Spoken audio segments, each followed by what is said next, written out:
Hello and welcome back. I'm Dean Berman from Berman Buyers. This week we're going to talk about some key news points that are affecting the property market. One of the biggest issues first home buyers face is that prices are just too high. What this means is that mortgages become unattainable, deposits, stamp duty, all becomes out of the realm for many. And this is a result of demand simply outstripping supply. Too much demand for whatever the given, for the thing that everyone wants. And vice versa, when supply outstrips demand, then you tend to find prices aren't rising to the same level, or in some cases they go backwards. And Peter Dutton, leading the Coalition Party, has announced this week that they plan to invest $5 billion to allow power, access, and sewer speed up in the development process, which will benefit over 500,000 new home creation around the country. This obviously could have a major impact for many first home buyers looking to buy in many of these greenfield sites, buying a new style house with some land on it, which this will have a major impact on. Traditionally, lenders will assess your borrowing capacity based on your income and your expenses as an investor. However, there is a proposal recently where maintenance costs could also come into this equation, whereby the lender will also look at your ability to maintain the property whilst you actually hold it. So for the actual, fundamental benefit of your tenant. So if this were to happen, we could see a more, onus on the landlord to make sure that the property is kept up to a certain standard. But at the same time, for the tenant, the benefit is obviously better living conditions. And I guess this will play out depending on how much oversight there is on this and on the landlord to implement this. I recently read an article about older Australians downsizing, and there's 4 key points older Australians tend to look for when doing so. The first one is all about practicality, whether the property, for example, has a lock-up garage in it. Number 2, whether the property was near services, so for example, such as medical facilities. Number 3, whether it was accessible to nearby amenities. And number 4, whether it had enough space and was private. So if I was a developer, I would definitely be looking at these points and incorporating them into my design on projects, because if I was targeting that market, that could be a very important way to give them what they want, and also provide a product at the end of the day that is has the demand from the market. Property development is gradually changing around the world, and it will change, in my opinion. And sustainability has become one of the big trends in the space.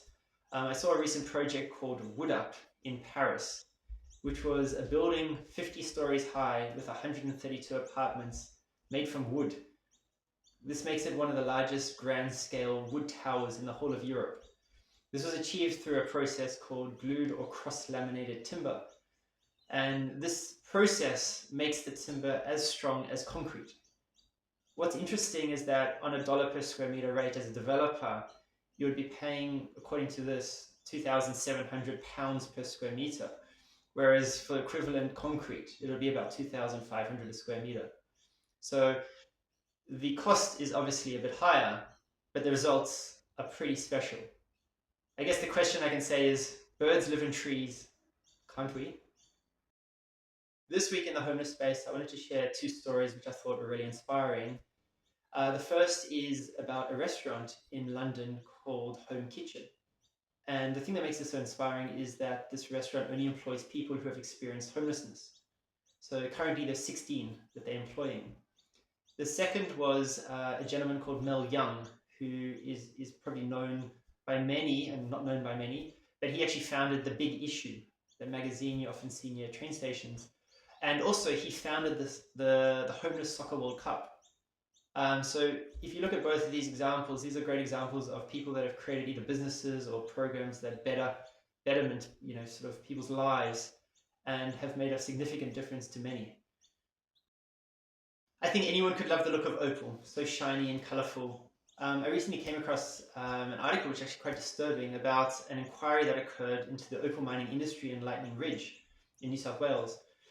And this inquiry effectively could displace over 1,000 residents or more that live there and have lived there in many cases for many generations going back. The issue that, from my understanding, seems to be that the record systems that were initially kept many years ago were not very good, and as such, there's not a lot of sort of fundamental claim as to who owns what and who owns this and that. So what the inquiry is basically saying is that the people that live there, they have to basically effectively get evicted from where they may have been working and living, searching for opal for many, many generations. So surely there must be a better way to resolve this.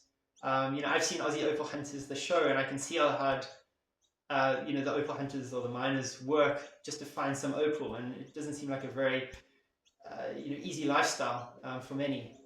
So surely there has to be a way where this sort of legislative oversight is dealt with in a fair manner, and this injustice doesn't happen. And at the same time, the opal miners can still do what they love doing.